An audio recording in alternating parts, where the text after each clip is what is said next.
नमस्कारम दोस्तों। तो चलिए आज हम देखने वाले हैं क्लच के बारे में। दोस्तों पूरा क्लच का वर्किंग को हम फुल एनिमेशन के साथ आज समझने वाले हैं।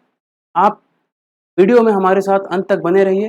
दोस्तों इसके पहले हमने आपको ट्रांसमिशन सिस्टम के बारे में पूरा डिटेल से बताया था, किस तरह से एक ट्रांसमिशन सिस्टम काम करता है। अगर आपने उस वीडियो को नहीं देखा है तो ऊपर आई बटन पर उसका लिंक आ रहा होगा, आप वहाँ से जाकर उस वीडियो को, ट्रांसमिशन सिस्टम के वीडियो को देख सकते हैं। आज हम देखने वाले हैं क्लच के पूरा फुल वर्किंग के बारे में। दोस्तों सबसे पहले तो आपको यह समझना पड़ेगा कि जितनी भी मैनुअल ट्रांसमिशन सिस्टम की जो गाड़ी होती है, चाहे वो 4 व्हीलर हो या फिर 2 व्हीलर हो, आप उसमें क्लच देखते होंगे। आखिर यह क्लच का इतना इंपॉर्टेंट रोल क्यों है मैनुअल ट्रांसमिशन सिस्टम की गाड़ी में? देखिए, आप किसी भी तरह की कार चला रहे हो या फिर बाइक चला रहे हो या फिर कोई भी गाड़ी चला रहे हो, तो आपके लिए सबसे ज़्यादा इंपॉर्टेंट दो चीज़ है। आपको दो ही चीज़ कंट्रोल करनी होती है। इंजन के पावर को आप जब चाहें तब टायर से कनेक्ट कर दें, और या फिर इंजन के पावर को जब चाहें तब आप टायर से डिस्कनेक्ट कर दें। मतलब आप जब इंजन के पावर को टायर से डिस्कनेक्ट कर दे रहे हैं, मतलब आपकी जो गाड़ी की स्पीड है वो कम हो जाएगी, क्योंकि इंजन का जो पावर है वो टायर तक नहीं पहुंच पाएगा। और इंजन के पावर को आप जब चाहें तब टायर से कनेक्ट कर दें, मतलब क्या होगा, इंजन का जो पावर है वो टायर तक पहुंच रहा है। मतलब इंजन जो स्पीड से, इंजन का जो आरपीएम है, वही आरपीएम से आपका जो व्हील है, आपका जो टायर है, वो भी मूव करते रहेगा। तो जो भी गाड़ी चला रहे हैं, सबसे ज़्यादा इंपॉर्टेंट उसमें होता है इंजन का जो पावर है वो टायर तक कनेक्ट और डिस्कनेक्ट, मतलब इंगेज और डिसएंगेज। और यही इंगेजिंग और डिसएंगेजिंग का जो काम है वो क्लच करता है। क्लच क्या करता है, इंजन के पावर को आप जैसे ही क्लच पैडल पर पैर दबाते हैं, इंजन का जो पावर है डिस्कनेक्ट हो जाता है, मतलब ट्रांसमिशन सिस्टम से अलग हो जाता है। अब जो इंजन का पावर है वो ट्रांसमिशन सिस्टम में आगे की ओर नहीं जाता है, मतलब आपका टायर तक नहीं पहुंच पाता है। आप जैसे ही क्लच पैडल को फिर से छोड़ते हैं, तो क्लच पैड जो है वो आपस में फ्लाईव्हील के साथ कनेक्ट हो जाता है और पूरा ट्रांसमिशन सिस्टम फिर से काम करने लगता है। मतलब इंजन का जो पावर है वो फिर से पूरा ट्रांसमिशन सिस्टम से होकर आपके टायर तक पहुंचने पहुंचने लगता है, और आपका जो गाड़ी है वो आसानी से मूव करने लगता है। तो आप क्लच का काम समझ गए। क्लच का बेसिकली सबसे ज़्यादा यही काम होता है, इंगेजिंग और डिसएंगेज। अब आप एक एग्जांपल समझिए, ऐसा होता नहीं है रियल में, लेकिन आप समझिए कि मान लीजिए एक इंजन है। आप बोलिएगा भाई ट्रांसमिशन सिस्टम हम क्यों लगाए, इतना clutch, gear box, propeller shaft, universal joint, इतना क्या क्या लगाने की जरूरत है? इंजन के पावर को सीधा एक शाफ्ट से कनेक्ट करते हैं और व्हील तक सीधा पावर दे देते हैं। अब क्या होगा, आप ऐसे परिस्थिति को समझिए कि इंजन का पावर सीधा व्हील तक, अगर टायर तक पहुंच रहा है, आप जैसे ही इंजन स्टार्ट किए, आपका टायर मूव करने लगेगा। आपका कंट्रोल नहीं हो पाएगा आपकी गाड़ी पर।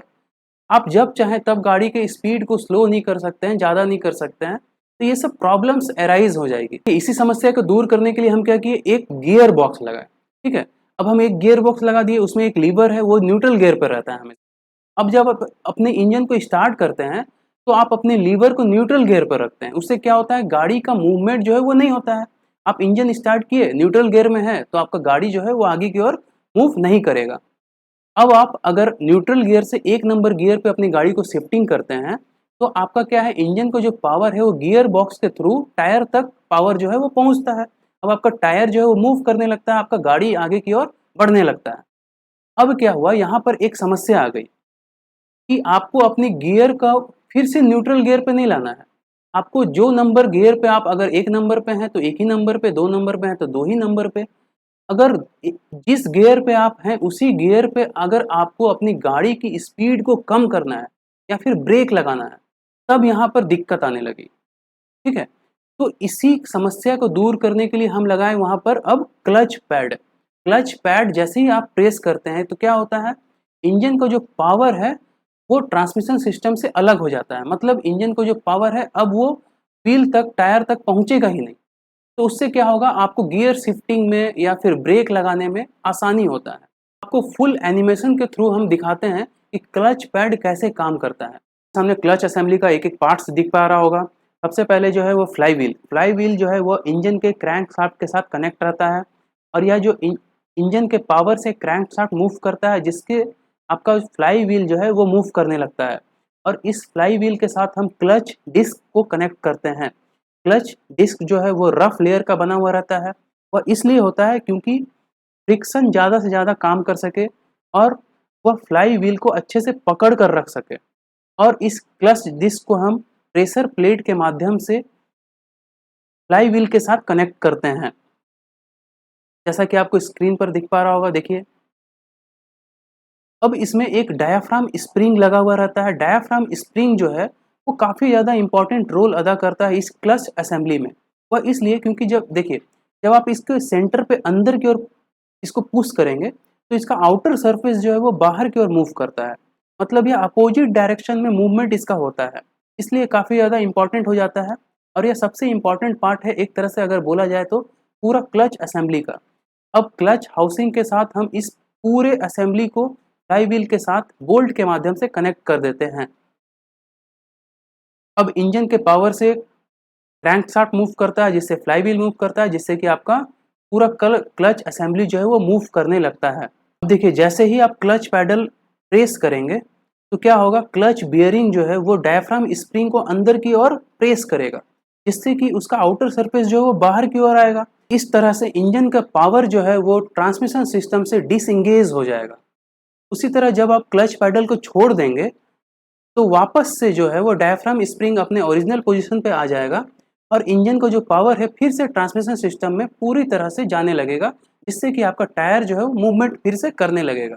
तो इस तरह पूरा ट्रांसमिशन सिस्टम वर्क करता है। दोस्तों, जैसे ही आप क्लच पैडल को प्रेस करते हैं, इंजन का पावर जो है वो पूरा ट्रांसमिशन सिस्टम से डिसएंगेज हो जाता है और जैसे ही आप क्लच पैडल को फिर से रिलीज करते हैं, वापस से वो अपनी पोजीशन पे आता है, तो फिर से पूरा ट्रांसमिशन सिस्टम पहले की तरह इंजन को जो पावर है पूरा ट्रांसमिशन सिस्टम से होकर गुजरने लगता है। तो दोस्तों, उम्मीद है कि आप पूरा क्लच का वर्किंग को समझ गए होंगे। आप यह समझ गए होंगे कि क्लच किस तरह से काम करता है, आखिर क्लच हम पूरे मैनुअल ट्रांसमिशन सिस्टम की गाड़ी में क्यों लगाते हैं, ट्रांसमिशन सिस्टम हमें क्यों ज़रूरी है। तो दोस्तों, चलिए इसी तरह के इन्फॉर्मेटिव वीडियोस के साथ मैं आपके साथ हमेशा आता रहूँगा। अगर आपने अभी तक हमारे चैनल को सब्सक्राइब नहीं किया है तो चैनल को ज़रूर सब्सक्राइब करें। वीडियो पसंद आ रहा है तो वीडियो को ज़रूर लाइक करें और जितना ज़्यादा से ज़्यादा हो सकता है वीडियो को शेयर करें। तो चलिए मिलते हैं अपने अगले वीडियो में, तब तक के लिए धन्यवाद। अपना ख्याल रखें। जय भारत।